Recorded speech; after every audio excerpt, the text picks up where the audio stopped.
Good day, everyone. I am Beverly Ubaldo from BSIEIA 3B, and I'm going to discuss how to deal with emergency situations.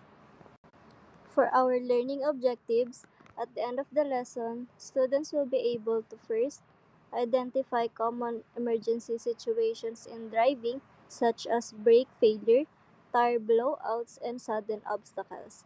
Appreciate the importance of how to deal with emergency situation to reduce the potential of accident. And last, apply braking techniques effectively in real life situation.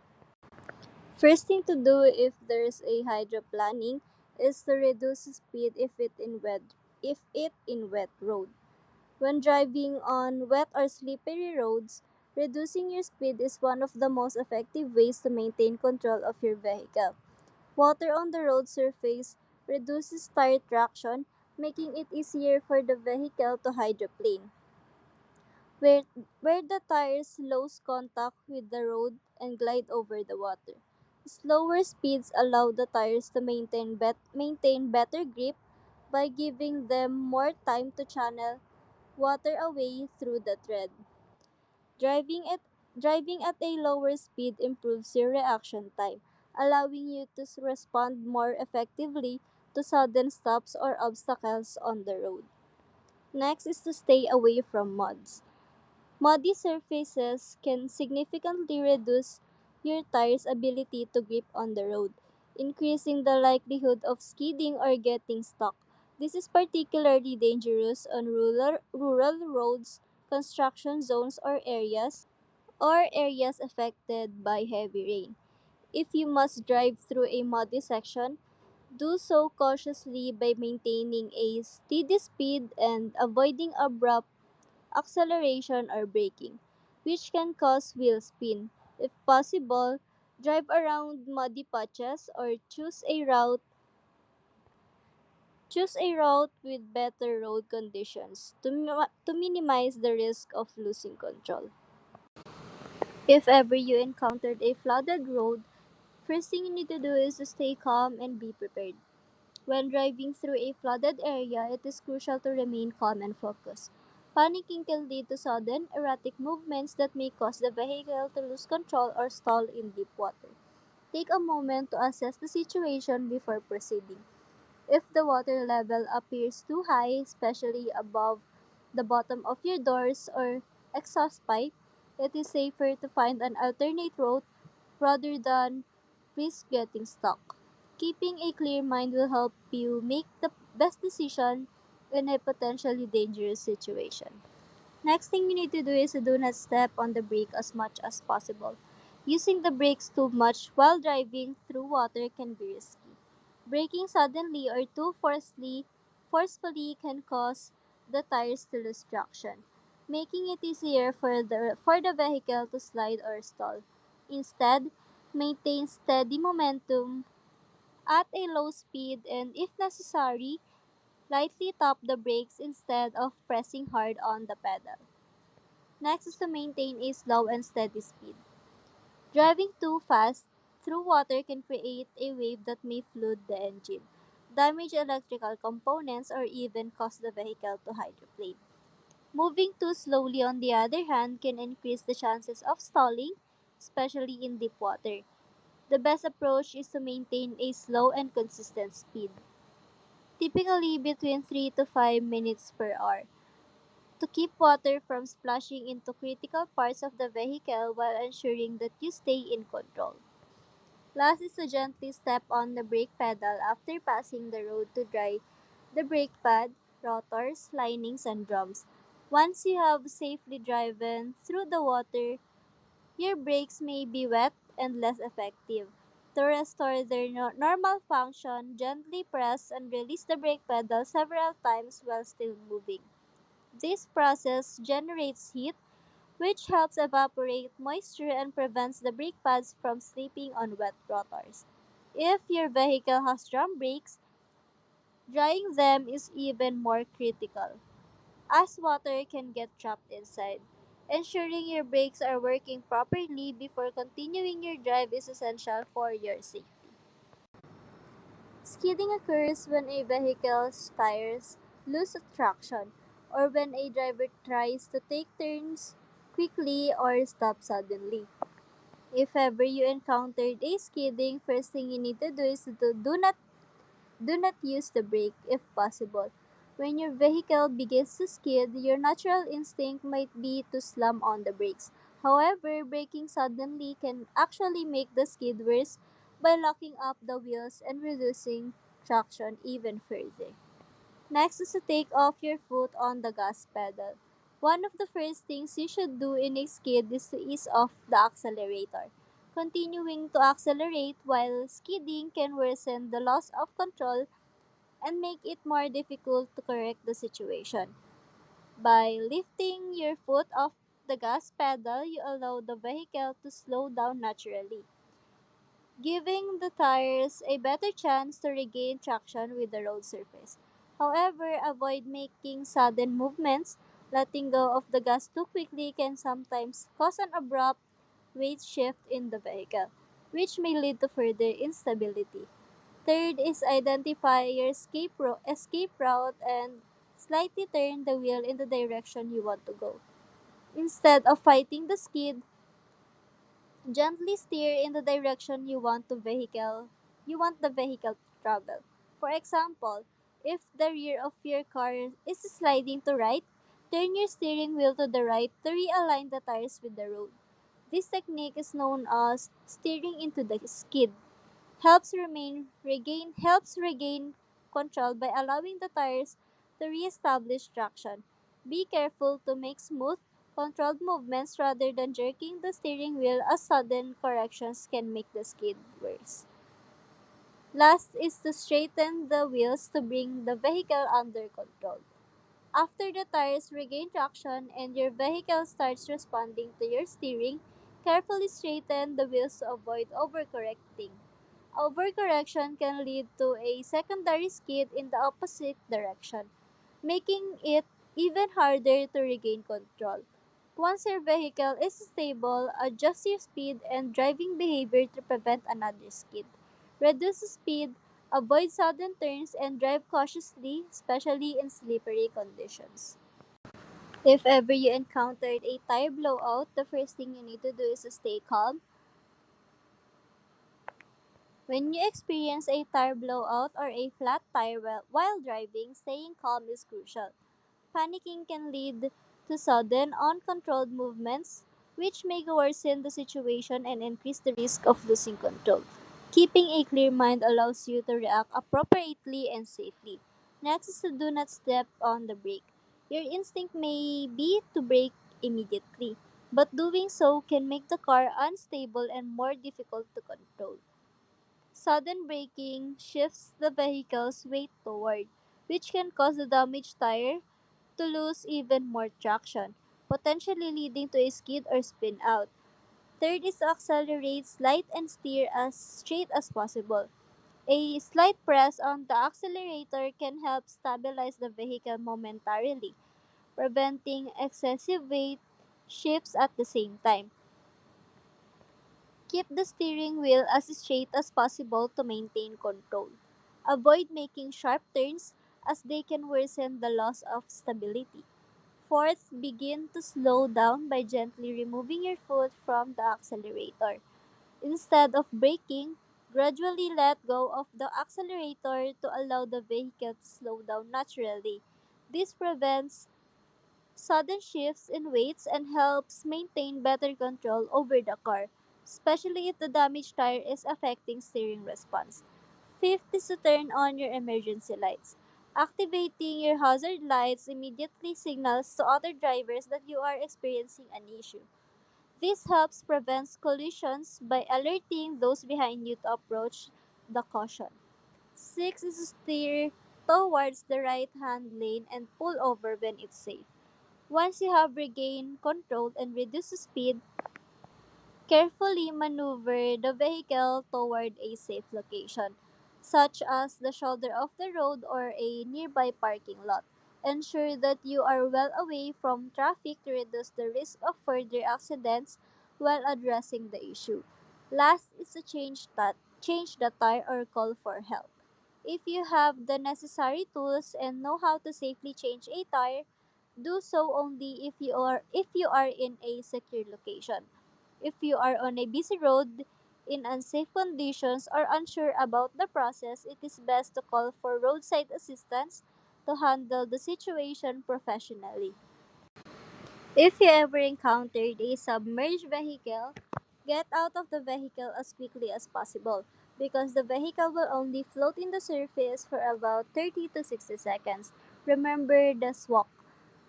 S is for seatbelts off. Unbuckle your seatbelts. The first step in an emergency water landing is to free yourself or any passengers as quickly as possible. Panic can set in, but staying focused and swiftly unbuckling seatbelts will allow for a faster escape. Check the children and passengers if they are also unbuckled. Next is to open the windows. The best escape route is through the windows, as doors become difficult to open due to water pressure. If the car's electrical system is still working, roll the windows down immediately. If not, use a car safety tool or any hard object to break the side windows. Avoid the windshield as it is reinforced and harder to break. Next is to out immediately or exit immediately. Vehicles can begin sinking rapidly, often within 30 to 60 seconds only. The sooner you exit, the better your chance of survival. Do not wait for the car to be fully submerged, as escaping becomes significantly more difficult due to water pressure. C is for children first. If you are traveling with children, assist them in getting out first. If possible, hold them while exiting or guide them through the window before following. Prioritizing their safety ensures that they do not become trapped or disoriented in the water. If ever you encountered a road crash, the first thing you need to do is to stop and stay at the scene. After an accident, it is crucial to remain at the scene. Leaving, especially if there are injuries or significant damage, could result in legal consequences, such as fines or criminal charges. Stay calm, assess the situation, and ensure that you are in a safe location before taking further action. Next is to turn on hazard lights. Activating your hazard lights immediately alerts the other drivers that an accident has occurred. This helps prevent further collisions, especially in low visibility conditions or high traffic areas. If possible, move your vehicle to a safe spot such as the shoulder of the road without obstructing traffic. Third is to check yourself and your passenger or other road users. Before doing anything else, check yourself, passengers, and other involved for injuries. If anyone is hurt, call emergency service immediately. Even minor injuries should be assessed by medical professionals, as some symptoms may not appear right away. Fourth is to take photos of the road crash. Documenting the scene with photos is essential for insurance claims and legal purposes. Capture images of vehicle damage, license plates, road conditions, traffic lights, and any injuries. These photos can serve as evidence if there are disputes about the accident. Last is to call the local law enforcement officers. Contact the police or relevant authorities to report the accident. Even in minor incident, having an official report can help with insurance claims and legal matters. Provide accurate information but avoid admitting fault at the scene, as liability will be determined based on the evidence and investigation. If you encountered a vehicle fire, first thing you need to do is to call for help immediately. If your vehicle catches fire, call emergency services as soon as possible. Fires can spread rapidly, so quick action is essential. Provide your location and any relevant details to responders to ensure they arrive promptly. Next is to do not put water on diesel or the gasoline. Water should never be used to extinguish a gasoline or diesel fire. as it can cause the flames to spread out rather than put them out. Water can also react with burning fuel, leading to dangerous explosions or flare ups. Instead, use the proper fire suppression methods. Next is to use appropriate fire extinguisher. If the fire is small and manageable, use a Class ABC fire extinguisher, which is specifically designed for vehicle fires. Aim at the base of the flames and use a sweeping motion to smoother the fire.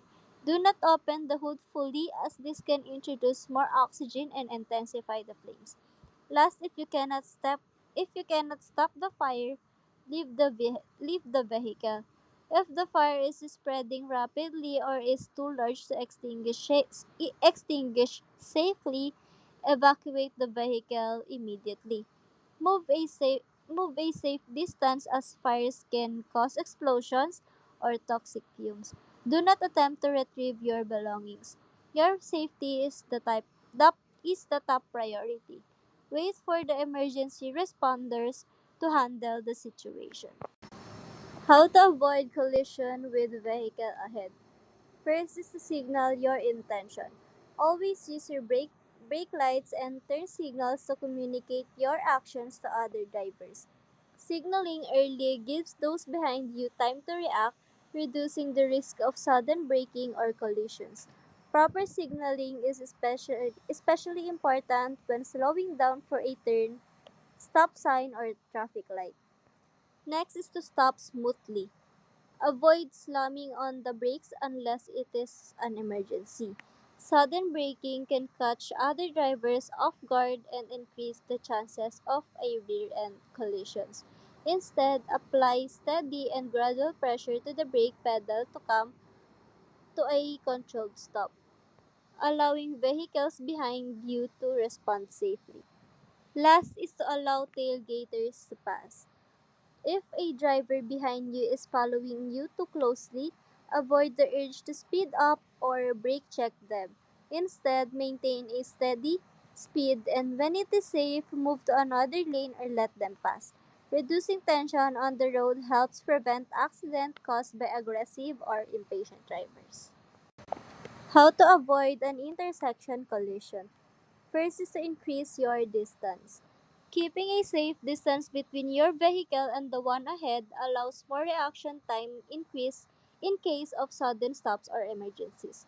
The standard 3-second rule applies in normal conditions, but in heavy traffic, poor weather, or low visibility, increase it to 4 to 6 seconds to ensure ample stopping distance. Next is to stay alert. Constant awareness of your surroundings is essential for safe driving. Continuously scan the road for pedestrians, cyclists, traffic signals, and potential hazards.